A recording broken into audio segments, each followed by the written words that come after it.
are watching Punjabi Whiteboard channel. पेश है लेख सूफी ਕਾਵਿ ਤਾਰਾ। ਸਤਿ ਸ੍ਰੀ ਅਕਾਲ ਜੀ। ਅੱਜ ਦੀ ਵੀਡੀਓ ਦਾ ਵਿਸ਼ਾ ਹੈ ਸੂਫੀ ਕਾਵਿ ਤਾਰਾ। ਲੇਖ ਤੋਂ ਬਾਅਦ ਪ੍ਰਸ਼ਨ ਉੱਤਰ ਵੀ ਤੁਸੀਂ ਵੀਡੀਓ ਵਿੱਚ ਦੇਖੋਗੇ। ਸੂਫੀ ਕਾਵਿ ਮੱਧਕਾਲ ਦੇ ਪੰਜਾਬੀ ਸਾਹਿਤ ਦੀ ਗੌਰਵਮਈ ਧਾਰਾ ਹੈ। ਇਸ ਕਾਵਿ ਧਾਰਾ ਦੀ ਮੁੱਢਲੀ ਪਛਾਣ ਸੂਫੀ ਮੱਤ ਜਾਂ ਸੂਫੀਵਾਦ ਦੇ ਹਵਾਲੇ ਨਾਲ ਹੁੰਦੀ ਹੈ। ਇਹ ਗੱਲ ਇਸ ਧਾਰਾ ਨਾਲ ਜੁੜੇ ਹੋਏ ਸੂਫੀ ਸ਼ਬਦ ਤੋਂ ਵੀ ਸਪਸ਼ਟ ਹੋ ਜਾਂਦੀ ਹੈ। ਸੱਚ ਤਾਂ ਇਹ ਹੈ ਕਿ ਇਸ ਧਾਰਾ ਦੇ ਸਮੂਹ ਕਵੀ ਮੂਲ ਰੂਪ ਵਿੱਚ ਸੂਫੀ ਸਾਧਕ ਜਾਂ ਫਕੀਰ ਹੋਏ ਹਨ ਅਤੇ ਉਹਨਾਂ ਨੇ ਸੂਫੀ ਵਿਚਾਰਧਾਰਾ ਨੂੰ ਹੀ ਆਪਣੇ ਸ਼ਾਇਰਾਨਾ ਕਲਾਮ ਦਾ ਆਧਾਰ ਬਣਾਇਆ ਹੈ। ਸੂਫ ਸ਼ਬਦ ਅਰਬੀ ਭਾਸ਼ਾ ਦਾ ਸ਼ਬਦ ਹੈ ਜਿਸ ਦਾ ਅਰਥ ਹੈ ਉੱਨ। ਪੁਰਾਣੇ ਸਮੇਂ ਵਿੱਚ ਇਸਲਾਮ ਧਰਮ ਨੂੰ ਮੰਨਣ ਵਾਲੇ ਫਕੀਰ ਦਰਵੇਸ਼ ਕਾਲੀ ਉੱਨ ਦਾ ਲਿਬਾਸ ਪਹਿਨਦੇ ਸਨ ਜਿਸ ਨੂੰ ਸਾਦਗੀ, ਫਕੀਰੀ ਅਤੇ ਪਵਿੱਤਰਤਾ ਦਾ ਚਿੰਨ੍ਹ ਸਮਝਿਆ ਜਾਂਦਾ ਸੀ। ਜਿਵੇਂ ਬਾਬਾ ਫਰੀਦ ਜੀ ਦੀ ਬਾਣੀ ਦੇ ਵਿੱਚ ਵੀ ਜ਼ਿਕਰ ਹੈ, ਕਾਲੇ ਮਹਿੰਡੇ ਕੱਪੜੇ ਕਾਲਾ ਮਹਿੰਡਾ ਵੇਸ, ਗੁਣ ਹੀ ਭਰਿਆ ਮੈਂ ਫਿਰਾਂ ਲੋਕ ਕਹਿਣ ਦਰਵੇਸ਼। ਕਾਵਿ ਧਾਰਾ ਦੇ ਆਦਿ ਕਾਲ ਤੋਂ ਆਧੁਨਿਕ ਕਾਲ ਤੱਕ ਫੈਲੀ ਪੰਜਾਬੀ ਦੀ ਸਭ ਤੋਂ ਲੰਮੀ ਧਾਰਾ ਸੂਫੀ ਕਾਵਿ ਧਾਰਾ ਹੈ।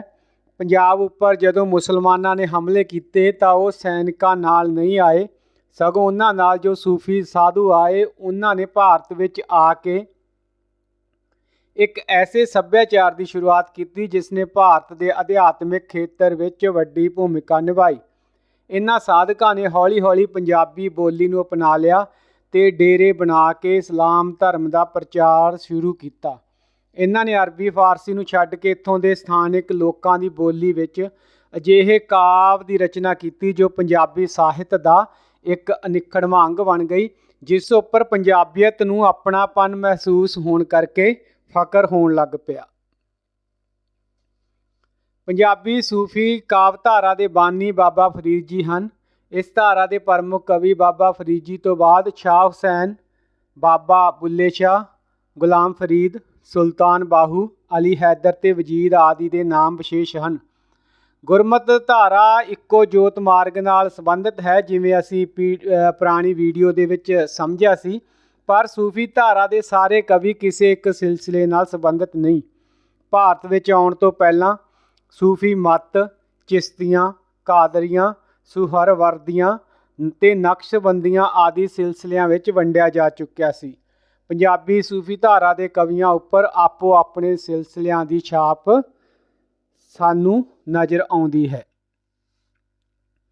ਸੂਫੀ ਧਾਰਾ ਦੇ ਸਾਰੇ ਕਵੀ ਸਰੋਤਾਮੁਖ ਹਨ। ਸਾਰੇ ਦੇ ਸਾਰੇ ਸਰਲ ਸੁਖੈਨ ਭਾਸ਼ਾ ਦੀ ਵਰਤੋਂ ਕਰਦੇ ਹਨ।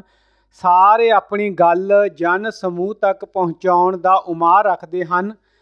ਉਹ ਜਿੱਥੇ ਮਨ ਸਮਝਾਉਣੀ ਦੀ ਗੱਲ ਕਰਦੇ ਹਨ ਉੱਥੇ ਉਪਦੇਸ਼ ਵੀ ਦਿੰਦੇ ਹਨ। ਸਾਰਿਆਂ ਦੇ ਕਲਾਮ ਵਿੱਚ ਸਰੋਦੀ ਅੰਸ਼ ਉਭਰਮਾ ਹੈ ਜਿਸ ਕਰਕੇ ਉਹਨਾਂ ਦੇ ਕਲਾਮ ਦਾ ਗਾਇਨ ਕੀਤਾ ਜਾ ਸਕਦਾ ਹੈ। ਸੂਫੀ ਕਵੀ ਕਿਸੇ ਕਸਮੇ ਸੰਜਮ ਨਾਲ ਬੱਝੇ ਹੋਏ ਨਹੀਂ, ਸਗੋਂ ਇਹ ਕਾਵਿ ਜੀਵਨ ਦੇ ਸਹਿਜ ਉਮਾਹ ਨੂੰ ਸਮਰਪਿਤ ਹਨ। ਇਸ ਧਾਰਾ ਦਾ ਕਲਾਮ ਨਾ ਭੂਤਵਾਦੀ ਹੈ ਨਾ ਹੀ ਭਵਿੱਖਵਾਦੀ। ਇਸ ਦੇ ਪੈਰ ਸਦਾ ਵਰਤਮਾਨ ਵਿੱਚ ਰਹੇ ਹਨ। ਬਾਬਾ ਫਰੀਦ, ਸ਼ਾਹ ਹੁਸੈਨ ਅਤੇ ਬੁੱਲੇ ਸ਼ਾਹ ਦਾ ਕਾਵਿ ਇਸ ਤੱਥ ਦਾ ਪ੍ਰਮਾਣ ਹੈ। ਸੂਫੀ ਧਾਰਾ ਨੇ ਤਤਕਾਲੀ ਬੋਲੀ ਦੀ ਵਰਤੋਂ ਆਮ ਕਰਕੇ ਕੀਤੀ ਹੈ। ਇਸ ਤੱਥ ਦੀ ਪੁਸ਼ਟੀ ਬਾਬਾ ਫਰੀਦ ਜੀ ਦੀ ਬਾਣੀ ਤੋਂ ਹੁੰਦੀ ਹੈ। ਸਾਰੇ ਦੇ ਸਾਰੇ ਸੂਫੀ ਸਰਲ ਸੁਖੈਨ ਲੋਕ ਬੋਲੀ ਦੀ ਵਰਤੋਂ ਕਰਦੇ ਹਨ।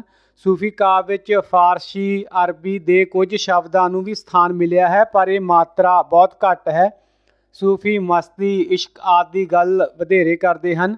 ਆਪਣੀ ਸੰਗੀਤਕ ਪੇਸ਼ਕਾਰੀ ਕਾਰਨ ਇਹ ਰਚਨਾ ਬਹੁਤ ਜ਼ਿਆਦਾ ਮਕਬੂਲ ਹੋਈ। ਸੂਫੀ ਕਾਵਿ ਪੰਜਾਬੀ ਸੱਭਿਆਚਾਰ ਅਤੇ ਜਨ ਜੀਵਨ ਦੀ ਮੂੰਹ ਬੋਲਦੀ ਤਸਵੀਰ ਹੈ। ਦਰਅਸਲ ਸੂਫੀ ਧਾਰਾ ਨਾਲ ਸੰਬੰਧਿਤ ਕਵੀ ਸੂਫੀ ਮੱਤ ਦੇ ਮੂਲ ਸਿਰਜਕ ਨਹੀਂ, ਸਗੋਂ ਸੂਫੀ ਮੱਤ ਦੇ ਧਾਰਨੀ ਹਨ ਅਤੇ ਸੂਫੀ ਸਿਧਾਂਤਾਂ ਉੱਪਰ ਬਲ ਅਬਲ ਉਹਨਾਂ ਦਾ ਆਪੋ ਆਪਣਾ ਹੈ। ਕੁੱਲ ਮਿਲਾ ਕੇ ਗੁਰੂ ਸਾਹਿਬਾਨ ਵਾਂਗੂ ਇਹ ਸਾਰੇ ਇੱਕ ਨਿਸ਼ਚਿਤ ਸਿਧਾਂਤ ਅਤੇ ਜੀਵਨ ਵਿਧੀ ਨੂੰ ਸਮਰਪਿਤ ਨਹੀਂ। ਇਸ ਧਾਰਾ ਵਿੱਚ ਇਸਲਾਮੀ ਦਰਸ਼ਨ ਦੇ ਅੰਸ਼ ਵੀ ਹਨ ਅਤੇ ਭਾਰਤੀ ਦਰਸ਼ਨ ਅਦਵੈਤ ਦੇ ਵੀ। ਇਸੇ ਤਰ੍ਹਾਂ ਇਹ ਇਸਲਾਮੀ ਸਰਾਂ ਦੀ ਪਾਬੰਦ ਵੀ ਹੈ ਅਤੇ ਇਹ ਪਾਬੰਦੀ ਨੂੰ ਤੋੜਨਾ ਵੀ ਚਾਹੁੰਦੀ ਹੈ। ਸੂਫੀ ਮਤ ਵਿੱਚ ਦਰਸ਼ਨ ਪੱਖ ਉੱਪਰ ਬਹੁਤਾ ਬਲ ਨਹੀਂ ਦਿੱਤਾ ਗਿਆ। ਜਿੱਥੇ ਬਾਬਾ ਫਰੀਦ ਮੌਤ ਤੋਂ ਬਾਅਦ ਵਿਆਪਣ ਵਾਲੀ ਹੋਣੀ ਪ੍ਰਤੀ ਸੁਚੇਤ ਨਜ਼ਰ ਆਉਂਦੇ ਹਨ, ਉੱਥੇ ਸ਼ਾਹ ਹੁਸੈਨ ਦੀ ਮਸਤੀ ਜਾਂ ਬੁੱਲੇ ਸ਼ਾਹ ਦੇ ਖੁੱਲ੍ਹ ਖੁਲਾਸੇ ਸੁਭਾਅ ਪਿੱਛੇ ਕਿਸੇ ਸੁਨਿਸ਼ਚਿਤ ਜੀਵਨ ਵਿਧੀ ਦਾ ਹੱਥ ਨਜ਼ਰ ਨਹੀਂ ਆਉਂਦਾ। ਇਸੇ ਕਰਕੇ ਇਸ ਧਾਰਾ ਦੀ ਗਿਣਤੀ ਸੂਫੀ ਕਾਵਿ ਧਾਰਾ ਵਿੱਚ ਕੀਤੀ ਜਾਂਦੀ ਹੈ। ਨਿਸ਼ਚੇ ਹੀ ਇਹ ਬਾਣੀ ਧਾਰਾ ਤੋਂ ਨਿਵੇਕਲਾ ਅੰਦਾਜ਼ ਰੱਖਦੀ ਹੈ। ਸੂਫੀ ਧਾਰਾ ਦੇ ਸਮੂਹ ਪੰਜਾਬੀ ਸ਼ਾਇਰਾਂ ਨੇ ਆਪਣੇ ਕਲਾਮ ਵਿੱਚ ਉਦਾਰ ਮਾਨਵਤਾਵਾਦੀ ਕਦਰਾਂ ਕੀਮਤਾਂ ਦਾ ਪ੍ਰਗਟਾਵਾ ਕੀਤਾ ਹੈ। ਭਾਵੇਂ ਉਹਨਾਂ ਦੇ ਕਾਵਿ ਅਨੁਭਵ ਦਾ ਮੂਲ ਸਰੋਕਾਰ ਰੂਹਾਨੀਅਤ ਨਾਲ ਹੈ, ਪਰ ਰਚਨਾ ਵਿੱਚ ਸਧਾਰਨ ਲੋਕਾਈ ਦਾ ਦੁੱਖ ਦਰਦ ਸੁਹਿਰਦਤਾ ਨਾਲ ਮੂਰਤੀਮਾਨ ਹੁੰਦਾ ਹੈ। ਸੂਫੀ ਧਾਰਾ ਦੇ ਕਵੀ ਵਧੇਰੇ ਕਰਕੇ ਦਿਸਦੇ ਪੰਚ ਵਿੱਚ ਵਿਚਰਨ ਵਾਲੇ ਕਵੀ ਹਨ। ਉਹਨਾਂ ਦੇ ਕਾਵਿ ਵਿੱਚ ਦਾਰਸ਼ਨਿਕ ਵਿਆਖਿਆ ਵਿਰਲੀ ਹੈ, ਪਰ ਪੰਜਾਬੀ ਨਾਲ ਨਿਉ ਦੀ ਅਨੇਕ ਮੁੱਖ ਵਿਆਖਿਆ ਸੰਘਣੀ ਮਾਤਰਾ ਵਿੱਚ ਹੋਈ ਹੈ। ਮੁਰਸ਼ਦ ਸੂਫੀ ਕਵੀਆਂ ਦਾ ਪਿੱਛਾ ਵਿਦੇਸ਼ੀ ਸੀ, ਪਰ ਭਾਰਤੀ ਦਰਸ਼ਨ ਦਾ ਪ੍ਰਭਾਵ ਉਹਨਾਂ ਉੱਪਰ ਪਿਆ। ਉਹਨਾਂ ਦੇ ਕਾਵਿ ਵਿੱਚ ਅਦਵੈਤ ਦਾ ਲਿਸ਼ਕਾਰਾ ਆਮ ਹੈ।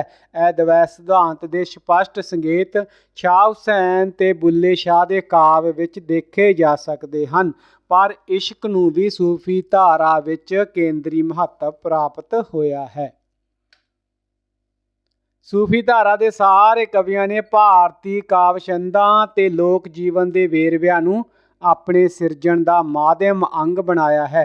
ਇਸ ਸੰਬੰਧ ਵਿੱਚ ਬਾਬਾ ਫਰੀਦ ਨੇ ਸ਼ਲੋਕ, ਸ਼ਾਹ ਹੁਸੈਨ ਤੇ ਬੁੱਲੇ ਸ਼ਾਹ ਨੇ ਕਾਫੀ, ਸੁਲਤਾਨ ਬਾਹੂ ਤੇ ਹਾਸ਼ਮ ਨੇ ਦੋਹੜੇ, ਅਲੀ ਹੈਦਰ ਨੇ ਸੀ ਹਰਫੀ ਜਿਹੇ ਦੇਸੀ ਕਾਵਿ ਰੂਪਾਂ ਨੂੰ ਅਪਣਾਇਆ। ਸੂਫੀ ਧਾਰਾ ਦੀ ਪ੍ਰਮੁੱਖ ਵਿਆਪਕ ਪਛਾਣ ਉਸ ਦੇ ਸਥਾਨਕ ਪ੍ਰਤੀਕ ਚਿੰਨ੍ਹਾਂ ਦੀ ਵਰਤੋਂ ਹੈ। ਹਰ ਰਹੱਸਵਾਦੀ ਕਵੀ ਨੂੰ ਆਪਣੀ ਅਨੁਭੂਤੀ ਦੇ ਪ੍ਰਗਟਾ ਲਈ ਪ੍ਰਤੀਕ ਚਿੰਨ੍ਹਾਂ ਦੀ ਲੋੜ ਹੁੰਦੀ ਹੈ। ਸੂਫੀ ਕਾਵਿ ਗੁੰਝਲਦਾਰ ਬਣਤਰ ਵਾਲਾ ਨਹੀਂ, ਸਗੋਂ ਇਸ ਦੇ ਪ੍ਰਤੀਕ ਗਿਣੀ ਚੁਣੀ ਮਾਤਰਾ ਦੇ ਹਨ, ਜਿਨ੍ਹਾਂ ਦੀ ਵਰਤੋਂ ਲਗਭਗ ਸਾਰੇ ਸੂਫੀ ਕਵੀਆਂ ਨੇ ਕੀਤੀ ਹੈ। ਸੂਫੀ ਧਾਰਾ ਵਿੱਚ ਪ੍ਰਤੀਕ ਚਿੰਨ੍ਹਾਂ ਦਾ ਸੰਬੰਧ ਪੰਜਾਬੀ ਜੀਵਨ ਵਿੱਚੋਂ ਪ੍ਰਾਪਤ ਹੀਰ ਰਾਂਝੇ ਦੀ ਪਿਆਰ ਕਹਾਣੀ ਨਾਲ ਹੈ।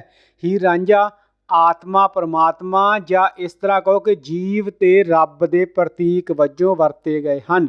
ਰਾਂਝਾ ਪੰਜਾਬੀ ਸੂਫੀ ਕਲਾਮ ਦੀ ਅਧਿਆਤਮਿਕ ਸਿਰਜਣਾ ਦਾ ਅੰਗ ਰਿਹਾ ਹੈ। ਰਾਂਝੇ ਤੋਂ ਇਲਾਵਾ ਚਰਖੇ ਨੂੰ ਵੀ ਸੂਫੀ ਕਲਾਮ ਵਿੱਚ ਮਹੱਤਵਪੂਰਨ ਸਥਾਨ ਪ੍ਰਾਪਤ ਹੋਇਆ ਹੈ। ਹੀਰ ਰਾਂਝਾ ਜਿੱਥੇ ਜੀਵ ਤੇ ਰੱਬ ਦੀ ਹੋਂਦ ਦੇ ਪ੍ਰਤੀਕ ਹਨ, ਉੱਥੇ ਚਰਖਾ ਆਵਾਗਮਨ ਦਾ ਸਰਬ ਪ੍ਰਵਾਨਿਤ ਪ੍ਰਤੀਕ ਹੈ। ਇਸ ਤੋਂ ਛੁੱਟ ਨੈ, ਬੇੜੀ, ਮਲਾਹ, ਪੱਤਣ ਦੀ ਵਰਤੋਂ ਵੀ ਸੰਘਣੀ ਮਾਤਰਾ ਵਿੱਚ ਹੋਈ ਹੈ। ਇਹ ਸਾਰੇ ਪ੍ਰਤੀਕ ਵਸਤੂ ਸੰਸਾਰ ਦੇ ਵਜੂਦ ਨਾਲ ਜੁੜੇ ਹੋਏ ਹਨ। ਸੂਫੀ ਧਾਰਾ ਵਿੱਚ ਮਸਤੀ ਦਾ ਆਲਮ ਵਿਸ਼ੇਸ਼ ਹੈ। ਇਸ ਲਈ ਸੁਰਾਹੀ, ਪਿਆਲਾ, ਮੈਖਾਨਾ, ਨਸ਼ਾ, ਖੁਮਾਰ, ਸਾਕੀ ਆਦਿ ਦਾ ਵਰਣਨ ਵੀ ਹੋਇਆ ਹੈ। ਧਿਆਨ ਰਹੇ, ਸ਼ਰਾਬ ਨੂੰ ਇਸ਼ਕ, ਸੁਰਾਹੀ ਨੂੰ ਸਰੀਰ, ਪਿਆਲੇ ਨੂੰ ਦਿਲ, ਮੈਖਾਨੇ ਨੂੰ ਸੂਫੀਆਂ ਦੀ ਮਜਲਸ, ਨਸ਼ੇ ਨੂੰ ਸੰਜੋਗ ਆਦਿ ਦੇ ਚਿੰਨ੍ਹਾਂ ਲਈ ਵਰਤਿਆ ਗਿਆ ਹੈ। ਗੁਰਮਤ ਦਾ ਨਿਵੇਕਲਾ ਪ੍ਰਤੀਕ, ਜੀਵ ਆਤਮਾ ਤੇ ਪਰਮਾਤਮਾ ਲਈ ਪਤੀ ਪਤਨੀ ਵਾਲਾ ਪ੍ਰਤੀਕ ਸੂਫੀ ਕਵੀਆਂ ਨੇ ਵੀ ਵਰਤਿਆ ਹੈ। ਸੂਫੀ ਸਾਹਿਤ ਸ਼ੁੱਧ ਪਿਆਰ ਦਾ ਸਾਹਿਤ ਹੈ। ਇਸ ਵਿੱਚ ਨਾ ਦਰਸ਼ਨ ਨੂੰ ਵਿਸ਼ੇਸ਼ ਮਹੱਤਵ ਦਿੱਤਾ ਗਿਆ ਤੇ ਨਾ ਹੀ ਖੰਡਨ ਮੰਡਨ ਨੂੰ। ਸੂਫੀ ਸਾਹਿਤ ਤਾਂ ਸਾਧਕ ਦੇ ਸਿਦਕ ਦਾ ਕਾਵਿ ਹੈ, ਜਿਸ ਵਿੱਚ ਉਹ ਮੁਰਸ਼ਿਦ ਨਾਲ ਇਸ਼ਕ ਦੀ ਗੱਲ ਕਰਦਾ ਹੈ। ਮੁਰਸ਼ਿਦ ਤੇ ਸਾਧਕ ਦਾ ਇੱਕ ਰਸ ਇਕਾਗਰ ਪ੍ਰੇਮ ਸੰਬੰਧ ਸੂਫੀ ਕਾਵਿ ਦੀ ਜਿੰਦ ਜਾਨ ਹੈ। ਸੂਫੀ ਕਾਵਿ ਨੇ ਇਸ਼ਕ ਨੂੰ ਆਪਣੀ ਸਾਧਨਾ ਦਾ ਪ੍ਰਮੁੱਖ ਵਿਸ਼ਾ ਬਣਾਇਆ ਹੈ। ਇਸ਼ਕ ਕੋਈ ਸਿਧਾਂਤ ਨਹੀਂ, ਇੱਕ ਭਾਵਨਾ ਹੈ। ਇਸੇ ਕਰਕੇ ਸੂਫੀ ਧਾਰਾ ਦਾ ਸੰਬੰਧ ਰਹੱਸਵਾਦ ਨਾਲ ਨਹੀਂ, ਰਹੱਸਮਇਤਾ ਨਾਲ ਹੈ। ਸੋ ਇਸ ਲੇਖ ਨੂੰ ਵਿਚਾਰਨ ਤੋਂ ਬਾਅਦ ਸੂਫੀ ਕਾਵਿ ਧਾਰਾ ਦੀਆਂ ਅੱਗੇ ਦੱਸੀਆਂ ਗਈਆਂ ਵਿਸ਼ੇਸ਼ਤਾਵਾਂ ਸਾਡੇ ਸਾਹਮਣੇ ਪ੍ਰਗਟ ਹੁੰਦੀਆਂ ਹਨ। ਪੰਜਾਬੀ ਸੂਫੀ ਧਾਰਾ ਦੀ ਉਗੜਵੀਂ ਵਿਸ਼ੇਸ਼ਤਾ ਇਹ ਹੈ ਕਿ ਇਸ ਨਾਲ ਸੰਬੰਧਿਤ ਸ਼ਾਇਰਾਂ ਨੇ ਪੰਜਾਬੀ ਸਮਾਜ, ਪੰਜਾਬੀ ਸੱਭਿਆਚਾਰ ਤੇ ਇੱਥੋਂ ਦੀਆਂ ਲੋਕ ਧਾਰਾਈ ਰਵਾਇਤਾਂ ਨਾਲ ਡੂੰਘਾ ਸਰੋਕਾਰ ਜੋੜਿਆ ਹੈ। ਇਹ ਗੱਲ ਇਸ ਧਾਰਾ ਦੀ ਬਿੰਬਾਵਲੀ ਯਾਨੀ ਪ੍ਰਤੀਕ ਚਿੰਨ੍ਹਾਂ ਤੇ ਪ੍ਰਤੀਕ ਵਿਧਾਨ ਤੋਂ ਭਲੀ ਭਾਂਤੀ ਜ਼ਾਹਰ ਹੋ ਜਾਂਦੀ ਹੈ। ਇਸ ਧਾਰਾ ਦੇ ਸ਼ਾਇਰਾਂ ਨੇ ਮੁੱਖ ਤੌਰ ਤੇ ਲੋਕ ਪ੍ਰਸਿੱਧ ਕਾਵ ਰੂਪਾਂ ਅਤੇ ਛੰਦਾਂ ਦੀ ਵਰਤੋਂ ਕੀਤੀ ਹੈ। ਮਿਸਾਲ ਵਜੋਂ ਉਹਨਾਂ ਨੇ ਆਪਣੇ ਕਲਾਮ ਵਿੱਚ ਸ਼ਲੋਕ, ਦੋਹੜੇ, ਬਾਰਾਂਮਾਸੀ, ਹਰਫੀ ਤੇ ਕਾਫੀ ਦੀ ਵਰਤੋਂ ਕੀਤੀ ਹੈ, ਜੋ ਲੋਕਾਂ ਦੇ ਹਰਮਨ ਪਿਆਰੇ ਕਾਵ ਰੂਪ ਹਨ।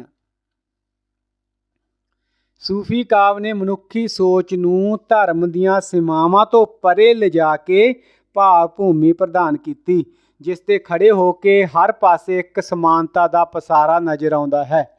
ਇਹ ਜੀਵਨ ਦੇ ਰੂੜੀਗਤ ਪਸਾਰਾਂ ਵਿਰੁੱਧ ਵਿਦਰੋਹੀ ਸੁਰ ਵਾਲੀ ਕਵਿਤਾ ਹੈ, ਜੋ ਸਮਾਜਿਕ ਕੁਵਰਤਾਰੇ ਤੇ ਟਿੱਪਣੀ ਕਰਦੀ ਹੈ। ਕਿਸੇ ਵੀ ਸਾਹਿਤਕ ਕਿਰਤ ਦਾ ਮੁੱਲ ਮਕਸਦ ਇਹੀ ਹੁੰਦਾ ਹੈ ਕਿ ਉਹ ਸਮਾਜ ਵਿੱਚ ਪ੍ਰਚਲਿਤ ਅਮਾਨਵੀ ਤੇ ਅਸਾਮੀ ਸਥਿਤੀ ਵਿਰੁੱਧ ਆਵਾਜ਼ ਬੁਲੰਦ ਕਰੇ, ਮਨੁੱਖ ਨੂੰ ਸੰਤੁਲਨ ਤੇ ਸਦਾਚਾਰਕ ਜੀਵਨ ਜਿਉਣ ਦੀ ਪ੍ਰੇਰਨਾ ਦਿੰਦੀ ਹੋਵੇ। ਇਹ ਖੂਬੀ ਸੂਫੀ ਕਾਵ ਵਿੱਚ ਵਿਦਮਾਨ ਹੈ। ਸੂਫੀ ਕਾਵ ਦੀ ਇੱਕ ਹੋਰ ਮੁੱਖ ਵਿਸ਼ੇਸ਼ਤਾ ਕਿ ਇਸ ਵਿੱਚ ਹਰ ਸਮਾਜਿਕ ਪਹਿਲੂ ਤੇ ਚਰਚਾ ਕੀਤੀ ਗਈ ਹੈ। ਇਸ ਵਿੱਚੋਂ ਸਦਾਚਾਰਕ ਅਤੇ ਨੈਤਿਕ ਉਤਸ਼ਾਹ, ਸੁਤੰਤਰਤਾ ਦਾ ਅਨੁਭਵ, ਮਨੁੱਖੀ ਜੀਵਨ ਤੇ ਨਿੱਤ ਦੇ ਕਾਰਾਂ ਵਿਹਾਰਾਂ, ਧੰਦਿਆਂ, ਰੁਝੇਵਿਆਂ ਦੇ ਬੇਸ਼ੁਮਾਰ ਦ੍ਰਿਸ਼ ਰੂਪਮਾਨ ਹੁੰਦੇ ਹਨ। ਇਹ ਧਾਰਾ ਵਿੱਚ ਸਧਾਰਨ ਮਨੁੱਖ ਨੂੰ ਪਰਮਾਤਮਾ ਨਾਲ ਜੋੜਨ ਦੇ ਪੱਖ ਵਿੱਚ ਗੱਲ ਕੀਤੀ ਜਾਂਦੀ ਹੈ। ਸੂਫੀ ਸਾਹਿਤ ਦੀ ਵੱਡੀ ਵਿਸ਼ੇਸ਼ਤਾ ਸਰਾਂ ਦੀ ਕੱਟੜ ਪ੍ਰਸਤੀ ਵਿਰੁੱਧ ਵਿਦਰੋਹ ਤੇ ਉਦਾਰਵਾਦੀ ਮਾਨਵਵਾਦ ਵਾਲਾ ਦ੍ਰਿਸ਼ਟੀਕੋਣ ਸੀ, ਜੋ ਲੋਕਾਂ ਵਿੱਚ ਬੜਾ ਹਰਮਨ ਪਿਆਰਾ ਹੋਇਆ। ਸੂਫੀਆਂ ਨੇ ਇਸ਼ਕ ਮਜਾਜੀ ਨੂੰ ਇਸ਼ਕ ਹਕੀਕੀ ਦਾ ਪੁਲ ਆਖਿਆ ਹੈ। ਉਹ ਕਹਿੰਦੇ ਹਨ ਕਿ ਕਿਸੇ ਬੰਦੇ ਨਾਲ ਪਿਆਰ ਕੀਤੇ ਬਿਨਾਂ ਰੱਬ ਨਾਲ ਪਿਆਰ ਨਹੀਂ ਪਾਇਆ ਜਾ ਸਕਦਾ। ਇਸ਼ਕ ਬੰਦੇ ਦੇ ਦਿਲ ਵਿੱਚੋਂ ਆਕੜ ਤੇ ਖੁਦੀ ਦਾ ਖੋਟ ਕਪਟ ਕੱਢ ਦਿੰਦਾ ਹੈ ਤੇ ਉਸ ਨੂੰ ਲੋਕ ਪਿਆਰ ਦਾ ਸਬਕ ਦਿੰਦਾ ਹੈ। ਸੂਫੀਆਂ ਨੇ ਆਪਣੀਆਂ ਰਚਨਾਵਾਂ ਵਿੱਚ ਆਤਮਾ ਤੇ ਪਰਮਾਤਮਾ ਨਾਲ ਮੇਲ ਦੀ ਗੱਲ ਕੀਤੀ ਹੈ। ਅਜਿਹਾ ਕਰਨ ਨਾਲ ਮਨੁੱਖ ਨੂੰ ਆਪਣੇ ਅਧਿਆਤਮਕ ਰਹੱਸ ਦੇ ਅੰਦਰਲੇ ਸੱਚ ਦੀ ਜਾਣਕਾਰੀ ਹੁੰਦੀ ਹੈ, ਭਾਵ ਉਹ ਬਾਹਰਲੇ ਬਨਾਵਟੀ ਦਿਖਾਵੇ ਤੋਂ ਮੁਕਤ ਹੋ ਜਾਂਦਾ ਹੈ। ਸੋ ਬੇਸ਼ੱਕ ਪੰਜਾਬੀ ਸੂਫੀ ਕਾਵਧਾਰਾ ਦਾ ਆਰੰਭ ਸ਼ੇਖ ਫਰੀਦ ਜੀ ਨਾਲ ਹੋ ਜਾਂਦਾ ਹੈ, ਪਰ 12ਵੀਂ ਤੋਂ ਲੈ ਕੇ 15ਵੀਂ ਸਦੀ ਤੱਕ ਇੱਕ ਲੰਬੇ ਵਕਫੇ ਵਿੱਚ ਸਾਨੂੰ ਕੋਈ ਪੰਜਾਬੀ ਸੂਫੀ ਕਾਵ ਰਚਨਾ ਪ੍ਰਾਪਤ ਨਹੀਂ ਹੁੰਦੀ। 16ਵੀਂ ਸਦੀ ਵਿੱਚ ਸ਼ਾਹ ਹੁਸੈਨ ਦੀ ਠੁੱਕਦਾਰ ਪੰਜਾਬੀ ਭਾਸ਼ਾ ਵਿੱਚ ਲਿਖੀ ਰਚਨਾ ਨਾਲ ਸੂਫੀ ਕਾਵਧਾਰਾ ਵਿਚਲੀ ਖੜੋਤ ਟੁੱਟਦੀ ਹੈ। ਸ਼ਾਹ ਹੁਸੈਨ ਤੋਂ ਬਾਅਦ ਸੁਲਤਾਨ ਬਾਹੂ, ਸ਼ਾਹ ਸ਼ਰਫ, ਵਜੀਦ ਬੁੱਲੇ ਸ਼ਾਹ ਤੇ ਗੁਲਾਮ ਫਰੀਦ ਉਹ ਪ੍ਰਮੁੱਖ ਸੂਫੀ ਕਵੀ ਹਨ, ਜਿਨ੍ਹਾਂ ਰਾਹੀਂ ਪੰਜਾਬੀ ਸੂਫੀ ਕਾਵਧਾਰਾ ਨਿਰੰਤਰ ਪ੍ਰਵਾਹਮਾਨ ਰਹਿੰਦੀ ਹੈ। ਇਹ ਸੂਫੀ ਕਵੀ ਬੇਸ਼ੱਕ ਇਸਲਾਮ ਦੇ ਰਹੱਸਵਾਦੀ ਦਰਸ਼ਨ ਨੂੰ ਆਪਣੀ ਰਚਨਾ ਦਾ ਵਿਸ਼ਾ ਬਣਾਉਂਦੇ ਹਨ, ਪਰ ਇਹਨਾਂ ਦੀ ਰਚਨਾ ਪੰਜਾਬੀ ਜਨ ਜੀਵਨ ਅਤੇ ਲੋਕ ਭਾਸ਼ਾ ਦੇ ਵਧੇਰੇ ਨੇੜੇ ਹੈ। ਉਹ ਆਪਣੀ ਰਚਨਾ ਦੇ ਪ੍ਰਤੀਕ ਪੰਜਾਬੀ ਸੱਭਿਆਚਾਰ ਵਿੱਚੋਂ ਲੈਂਦੇ ਹਨ। ਚਰਖਾ, ਵਿਆਹ, ਮੁਕਲਾਵਾ, ਪੇਕਾ ਘਰ, ਸਹੁਰਾ ਘਰ, ਪੱਤਣ, ਬੇੜੀ, ਮਲਾਹ ਆਦਿ ਬਿੰਬਾਵਲੀ ਦੀ ਵਰਤੋਂ ਕਾਰਨ ਇਹ ਗੱਲ ਸਪਸ਼ਟ ਹੁੰਦੀ ਹੈ ਕਿ ਪੰਜਾਬੀ ਸੂਫੀ ਕਾਵਿ ਪੰਜਾਬੀ ਸੱਭਿਆਚਾਰ ਤੇ ਜਨ ਜੀਵਨ ਦੀ ਮੂੰਹ ਬੋਲਦੀ ਤਸਵੀਰ ਹੈ। ਆਪਣੇ ਧਾਰਮਿਕ ਚਰਿੱਤਰ ਦੇ ਬਾਵਜੂਦ ਸੂਫੀ ਕਾਵਧਾਰਾ ਪੰਜਾਬੀ ਜਨ ਮਾਨਸ ਵਿੱਚ ਵਧੇਰੇ ਪ੍ਰਵਾਨ ਚੜ੍ਹੀ। ਆਪਣੀ ਸੰਗੀਤਕ ਪੇਸ਼ਕਾਰੀ ਕਾਰਨ ਇਹ ਰਚਨਾ ਬਹੁਤ ਮਕਬੂਲ ਹੋਈ। ਸੂਫੀ ਕਾਵਿ ਨੇ ਗੁਰਬਾਣੀ ਅਤੇ ਭਗਤ ਬਾਣੀ ਦੇ ਨਾਲ ਰਲ ਕੇ ਸਰਬ ਸਾਂਝੇ ਪੰਜਾਬੀ ਸੱਭਿਆਚਾਰ ਨੂੰ ਵਿਕਸਿਤ ਕਰਨ ਵਿੱਚ ਵਡਮੁੱਲਾ ਯੋਗਦਾਨ ਪਾਇਆ ਹੈ। ਇਹਨਾਂ ਸ਼ਾਇਰਾਂ ਨੇ ਰੂਹਾਨੀ ਅਰਥਾਂ ਦੀ ਸੋਝੀ ਪ੍ਰਦਾਨ ਕੀਤੀ ਹੈ ਅਤੇ ਧਾਰਮਿਕ ਵੈਰ ਵਿਰੋਧ ਦੀ ਥਾਵੇਂ ਅਮਨ ਸ਼ਾਂਤੀ ਅਤੇ ਇਨਸਾਨੀ ਦੋਸਤੀ ਦਾ ਮਾਹੌਲ ਸਿਰਜਣ ਦੀ ਚੇਸ਼ਟਾ ਕੀਤੀ ਹੈ। ਸੂਫੀਆਂ ਨੇ ਮਨੁੱਖੀ ਜੀਵਨ ਦੇ ਅਧਿਆਤਮਿਕ ਆਦਰਸ਼ ਦੀ ਪੂਰਤੀ ਲਈ ਇੱਕ ਵਿਸ਼ੇਸ਼ ਪ੍ਰਕਾਰ ਦੀ ਵਿਸ਼ਵ ਦ੍ਰਿਸ਼ਟੀ ਦਾ ਵਿਕਾਸ ਕੀਤਾ ਹੈ। ਅਗਰ ਸੂਫੀ ਮਤ ਨੂੰ ਸਮਝਣਾ ਹੈ ਤਾਂ ਵਿਸ਼ਵ ਦ੍ਰਿਸ਼ਟੀ ਦੇ ਮੂਲ ਸਿਧਾਂਤਾਂ ਦੀ ਜਾਣਕਾਰੀ ਹੋਣੀ ਜ਼ਰੂਰੀ ਹੈ। ਸੋ ਇਹ ਸੀ ਜੀ ਲੇਖ ਪੰਜਾਬੀ ਸੂਫੀ ਕਾਵਧਾਰਾ। ਇਸ ਲੇਖ ਤੇ ਆਧਾਰਿਤ ਪ੍ਰਸ਼ਨ ਅਤੇ ਉਹਨਾਂ ਨਾਲ ਸੰਬੰਧਿਤ ਉੱਤਰ ਇਸ ਪ੍ਰਕਾਰ ਹਨ। ਪ੍ਰਸ਼ਨ ਹੈ, ਸੂਫੀ ਕਾਵਧਾਰਾ ਦਾ ਬਾਨੀ ਕੌਣ ਸੀ? ਤਾਂ ਸੂਫੀ ਕਾਵਧਾਰਾ ਦਾ ਬਾਨੀ ਬਾਬਾ ਸ਼ੇਖ ਫਰੀਦ ਨੂੰ ਮੰਨਿਆ ਜਾਂਦਾ ਹੈ। ਪ੍ਰਸ਼ਨ, ਪੰਜਾਬੀ ਸੂਫੀ ਧਾਰਾ ਵਿੱਚ ਕਿਹੜੇ-ਕਿਹੜੇ ਦਰਸ਼ਨ ਦੇ ਅੰਸ਼ ਮੌਜੂਦ ਹਨ? ਤਾਂ ਪੰਜਾਬੀ ਸੂਫੀ ਧਾਰਾ ਵਿੱਚ ਇਸਲਾਮੀ ਦਰਸ਼ਨ ਦੇ ਨਾਲ ਭਾਰਤੀ ਦਰਸ਼ਨ ਦੇ ਵੀ ਅੰਸ਼ ਮੌਜੂਦ ਹਨ। ਪ੍ਰਸ਼ਨ ਹੈ, ਅਦਵੈਤ ਸਿਧਾਂਤ ਦੇ ਸਪਸ਼ਟ ਸੰਕੇਤ ਕਿਹੜੇ-ਕਿਹੜੇ ਸੂਫੀ ਕਵੀ ਦੀ ਰਚਨਾ ਵਿੱਚ ਹਨ? ਅਦਵੈਤ ਸਿਧਾਂਤ ਦੇ ਸਪਸ਼ਟ ਸੰਕੇਤ ਸ਼ਾਹ ਹੁਸੈਨ ਤੇ ਬੁੱਲੇ ਸ਼ਾਹ ਦੀ ਰਚਨਾ ਵਿੱਚ ਮਿਲਦੇ ਹਨ। ਪ੍ਰਸ਼ਨ, ਸੂਫੀ ਧਾਰਾ ਦੀ ਪ੍ਰਮੁੱਖ ਵਿਆਪਕ ਪਛਾਣ ਕੀ ਹੈ? ਸੂਫੀ ਧਾਰਾ ਦੀ ਪ੍ਰਮੁੱਖ ਵਿਆਪਕ ਪਛਾਣ ਉਸ ਵਿੱਚ ਸਥਾਨਕ ਪ੍ਰਤੀਕ ਚਿੰਨ੍ਹਾਂ ਦੀ ਵਰਤੋਂ ਹੈ। ਵਿਸ਼ਾ ਵਸਤੂ ਪੱਖੋਂ ਸੂਫੀ ਸਾਹਿਤ ਦੀ ਮੁੱਖ ਵਿਸ਼ੇਸ਼ਤਾ ਕੀ ਹੈ? ਵਿਸ਼ਾ ਵਸਤੂ ਪੱਖੋਂ ਸੂਫੀ ਸਾਹਿਤ ਨਿਰੋਲ ਅਧਿਆਤਮਵਾਦੀ ਰਹੱਸਵਾਦੀ ਰਚਨਾ ਹੈ। ਸੂਫੀ ਵਿਚਾਰਧਾਰਾ ਕਿਸ ਦਾ ਪੱਖ ਪੂਰਦੀ ਹੈ? ਇਸ ਦਾ ਉੱਤਰ ਹੈ, ਸੂਫੀ ਵਿਚਾਰਧਾਰਾ ਸਧਾਰਨ ਮਨੁੱਖ ਦਾ ਪੱਖ ਪੂਰਦੀ ਹੈ। ਇਸ ਵਿੱਚ ਸਧਾਰਨ ਮਨੁੱਖ ਨੂੰ ਪਰਮਾਤਮਾ ਨਾਲ ਜੋੜਨ ਦੇ ਪੱਖ ਵਿੱਚ ਗੱਲ ਕੀਤੀ ਗਈ ਹੈ। ਪ੍ਰਸ਼ਨ, ਸੂਫੀ ਕਾਵਧਾਰਾ ਦੇ ਪ੍ਰਮੁੱਖ ਵਿਸ਼ੇਸ਼ ਪ੍ਰਸ਼ਨ, ਪੰਜਾਬੀ ਸੂਫੀ ਕਾਵਧਾਰਾ ਦੇ ਮੁੱਖ ਕਵੀਆਂ ਦੇ ਨਾਮ ਲਿਖੋ। ਸ਼ੇਖ ਫਰੀਦ, ਸ਼ਾਹ ਹੁਸੈਨ, ਬੁੱਲੇ ਸ਼ਾਹ, ਗੁਲਾਮ ਫਰੀਦ, ਫਰਦ ਫਕੀਰ, ਸੁਲਤਾਨ ਬਾਹੂ, ਸ਼ਾਹ ਸਰਫ, ਅਲੀ ਹੈਦਰ ਤੇ ਵਜੀਦ ਇਹ ਪੰਜਾਬੀ ਸੂਫੀ ਕਾਵਧਾਰਾ ਦੇ ਪ੍ਰਮੁੱਖ ਕਵੀ ਹਨ। ਸੂਫੀ ਮਤ ਕਿੰਨਾ ਸਿਲਸਿਲਿਆਂ ਵਿੱਚ ਵੰਡਿਆ ਜਾ ਚੁੱਕਿਆ ਸੀ? ਤਾਂ ਭਾਰਤ ਵਿੱਚ ਆਉਣ ਤੋਂ ਪਹਿਲਾਂ ਹੀ ਸੂਫੀ ਮਤ ਚਿਸ਼ਤੀਆਂ, ਕਾਦਰੀਆਂ, ਸੁਹਰਵਰਦੀਆਂ ਤੇ ਨਕਸ਼ਬੰਦੀਆਂ ਆਦਿ ਸਿਲਸਿਲਿਆਂ ਵਿੱਚ ਵੰਡਿਆ ਜਾ ਚੁੱਕਿਆ ਸੀ। ਪ੍ਰਸ਼ਨ ਹੈ, ਸੂਫੀ ਕਾਵਧਾਰਾ ਨੂੰ ਸਰੋਤਾ ਮੁੱਖ ਕਿਉਂ ਕਿਹਾ ਗਿਆ ਹੈ? ਸੂਫੀ ਕਵੀਆਂ ਨੇ ਸਰਲ ਭਾਸ਼ਾ ਨਾਲ ਆਪਣੀ ਗੱਲ ਜਨ ਸਮੂਹ ਤੱਕ ਪਹੁੰਚਾਈ ਹੈ। ਉਹਨਾਂ ਦੀ ਰਚਨਾ ਉਪਦੇਸ਼ਾਤਮਿਕ ਤੇ ਸਰੋਦੀ ਹੈ। ਇਸ ਕਾਰਨ ਸੂਫੀ ਕਾਵਧਾਰਾ ਨੂੰ ਸਰੋਤਾ ਮੁੱਖ ਕਿਹਾ ਗਿਆ ਹੈ। ਪ੍ਰਸ਼ਨ ਹੈ, ਸੂਫੀ ਵਿਚਾਰਧਾਰਾ ਭੂਤਵਾਦੀ ਹੈ ਜਾਂ ਭਵਿੱਖਵਾਦੀ? ਤਾਂ ਸੂਫੀ ਕਾਵਧਾਰਾ ਨਾ ਤਾਂ ਭੂਤਵਾਦੀ ਹੈ ਤੇ ਨਾ ਹੀ ਭਵਿੱਖਵਾਦੀ। ਇਸ ਵਿੱਚ ਸਦਾ ਵਰਤਮਾਨ ਦੀ ਗੱਲ ਕੀਤੀ ਗਈ ਹੈ। ਪ੍ਰਸ਼ਨ, ਸੂਫੀ ਧਾਰਾ ਬਾਣੀ ਧਾਰਾ ਨਾਲੋਂ ਕਿਵੇਂ ਨਿਵੇਕਲਾ ਅੰਦਾਜ਼ ਰੱਖਦੀ ਹੈ? ਸੂਫੀ ਧਾਰਾ ਵਿੱਚ ਬਾਣੀ ਧਾਰਾ ਵਾਂਗ ਦਰਸ਼ਨ ਪੱਖ ਉੱਪਰ ਬਹੁਤਾ ਬਲ ਨਹੀਂ ਦਿੱਤਾ ਗਿਆ। ਸ਼ਾਹ ਹੁਸੈਨ ਦੀ ਮਸਤੀ ਅਤੇ ਬੁੱਲੇ ਸ਼ਾਹ ਦਾ ਖੁੱਲ੍ਹਾਪਨ ਇਸ ਨੂੰ ਨਿਵੇਕਲਾ ਰੰਗ ਦਿੰਦਾ ਹੈ।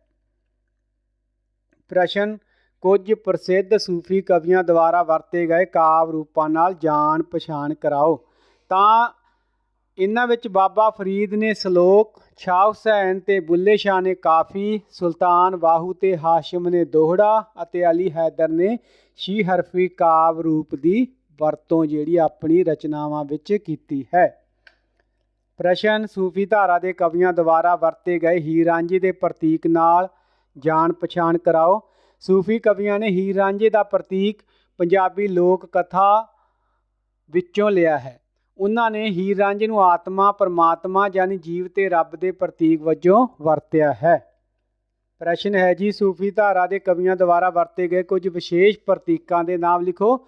ਤਾਂ ਸੂਫੀ ਧਾਰਾ ਨੇ ਆਪਣੀਆਂ ਰਚਨਾਵਾਂ ਵਿੱਚ ਹੀਰ ਰਾਂਝਾ, ਚਰਖਾ, ਵਿਆਹ, ਮੁਕਲਾਵਾ, ਪੇਕਾ ਘਰ, ਸਹੁਰਾ ਘਰ, ਪੱਤਣ, ਬੇੜੀ, ਮਲਾਹ ਇਹ ਬਿੰਬਾਵਲੀ ਦੀ ਵਰਤੋਂ ਵਿਸ਼ੇਸ਼ ਤੌਰ 'ਤੇ ਕੀਤੀ ਹੈ। ਇਸ ਤੋਂ ਬਾਅਦ ਪ੍ਰਸ਼ਨ, ਸੂਫੀ ਕਵੀਆਂ ਨੇ ਮਸਤੀ ਨੂੰ ਦਰਸਾਉਣ ਲਈ ਕਿਹੜੇ-ਕਿਹੜੇ ਚਿੰਨ੍ਹ ਵਰਤੇ ਹਨ? ਸੂਫੀ ਕਵੀਆਂ ਨੇ ਮਸਤੀ ਨੂੰ ਦਰਸਾਉਣ ਲਈ ਸੁਰਾਹੀ, ਮੈਖਾਨਾ, ਪਿਆਲਾ, ਨਸ਼ਾ, ਖੁਮਾਰ, ਸਾਕੀ ਆਦਿ ਇਹ ਚਿੰਨ੍ਹ ਜਿਹੜੇ ਨੇ ਆਪਣੀ ਰਚਨਾਵਾਂ ਵਿੱਚ ਵਰਤੇ ਹਨ। ਸੂਫੀ ਕਵੀਆਂ ਨੇ ਜਿਹੜੇ ਸ਼ਰਾਬ, ਸੁਰਾਹੀ, ਪਿਆਲਾ, ਮੈਖਾਨਾ, ਨਸ਼ਾ ਆਦਿ ਚਿੰਨ੍ਹ ਆਪਣੀਆਂ ਰਚਨਾਵਾਂ ਵਿੱਚ ਪ੍ਰਯੋਗ ਕੀਤੇ ਹਨ, ਉਹ ਕਿਸ ਲਈ ਵਰਤੇ ਹਨ? ਤਾਂ ਸੂਫੀ ਕਵੀਆਂ ਨੇ ਸ਼ਰਾਬ ਇਸ਼ਕ ਦਾ, ਸੁਰਾਹੀ ਸਰੀਰ ਦਾ, ਪਿਆਲਾ ਦਿਲ ਦਾ, ਮੈਖਾਨਾ ਮਜਲਿਸ ਦਾ ਤੇ ਨਸ਼ਾ ਸੰਜੋਗ ਦਾ ਚਿੰਨ੍ਹ ਵਰਤਿਆ ਹੈ, ਦੱਸਿਆ ਹੈ। ਸੂਫੀ ਧਾਰਾ ਦੇ ਕਵੀਆਂ ਨੇ ਕਿਹੋ ਜਿਹੀ ਬੋਲੀ ਭਾਸ਼ਾ ਦੀ ਵਰਤੋਂ ਆਪਣੀਆਂ ਰਚਨਾਵਾਂ ਵਿੱਚ ਕੀਤੀ ਹੈ? ਇਹ ਪ੍ਰਸ਼ਨ ਹੈ। ਇਸ ਦਾ ਉੱਤਰ ਹੈ, ਸੂਫੀ ਕਵੀਆਂ ਨੇ ਤਤਕਾਲੀ, ਸਰਲ ਅਤੇ ਸੁਖਣ ਬੋਲੀ ਜਿਹੜੀ ਆਪਣੀ ਰਚਨਾਵਾਂ ਵਿੱਚ ਵਰਤੀ ਹੈ। ਇਸ ਤੋਂ ਇਲਾਵਾ ਕੁਝ ਪ੍ਰਚਲਿਤ ਫਾਰਸੀ ਸ਼ਬਦਾਂ ਦਾ ਵੀ ਉਹਨਾਂ ਨੇ ਪ੍ਰਯੋਗ ਕੀਤਾ ਹੈ, ਪਰ ਇਹਨਾਂ ਦੀ ਮਾਤਰਾ ਬਹੁਤ ਘੱਟ ਹੈ। ਪ੍ਰਸ਼ਨ, ਸੂਫੀ ਧਾਰਾ ਦਾ ਸੰਬੰਧ ਰਹੱਸਵਾਦ ਨਾਲ ਨਹੀਂ, ਰਹੱਸਮਇਤਾ ਨਾਲ ਹੈ, ਕਿਉਂ? ਇਸ ਦਾ ਉੱਤਰ ਹੈ, ਸੂਫੀ ਕਵੀਆਂ ਨੇ ਇਸ਼ਕ ਨੂੰ ਮੁੱਖ ਵਿਸ਼ਾ ਬਣਾਇਆ ਹੈ। ਇਸ਼ਕ ਸਿਧਾਂਤ ਨਾ ਹੋ ਕੇ ਇੱਕ ਭਾਵਨਾ ਹੈ। ਇਸ ਕਰਕੇ ਸੂਫੀ ਧਾਰਾ ਦਾ ਸੰਬੰਧ ਰਹੱਸਵਾਦ ਨਾਲ ਨਹੀਂ ਕਹਿ ਸਕਦੇ, ਸਗੋਂ ਇਸ ਦਾ ਅਰਥ ਹੈ ਕਿ ਧਾਰਾ ਰਹੱਸਮਇਤਾ ਨਾਲ ਸੰਬੰਧਿਤ ਹੈ। ਸੋ ਇਹ ਸੀ ਜੀ ਵੀਡੀਓ ਸੂਫੀ ਕਾਵ, ਇਸ ਦਾ ਅਰਥ, ਇਸ ਦੇ ਆਧਾਰਿਤ ਪ੍ਰਸ਼ਨ ਉੱਤਰ। ਵੀਡੀਓ ਨੂੰ ਦੇਖਣ ਲਈ ਆਪ ਜੀ ਦਾ ਬਹੁਤ ਬਹੁਤ ਧੰਨਵਾਦ। ਵੀਡੀਓ ਚੰਗੀ ਲੱਗੇ ਤਾਂ ਇਸ ਨੂੰ ਲਾਈਕ ਤੇ ਸ਼ੇਅਰ ਕਰਨਾ ਨਾ ਭੁੱਲਣਾ। ਚੈਨਲ ਪੰਜਾਬੀ ਵਾਈਟ ਬੋਰਡ ਨੂੰ ਸਬਸਕ੍ਰਾਈਬ ਕਰ ਲੈਣਾ ਤਾਂ ਕਿ ਆਉਣ ਵਾਲੇ ਵੀਡੀਓ ਵੀ ਤੁਹਾਨੂੰ ਸਮੇਂ ਸਿਰ ਮਿਲਦੇ ਰਹਿਣ। ਅਗਰ ਇਹਨਾਂ ਵੀਡੀਓ ਨੂੰ ਲੈ ਕੇ ਆਪ ਜੀ ਦਾ ਕੋਈ ਸੁਝਾਅ ਹੈ ਤਾਂ ਕਮੈਂਟ ਕਰਕੇ ਜ਼ਰੂਰ ਦੱਸਣਾ ਜੀ। ਧੰਨਵਾਦ।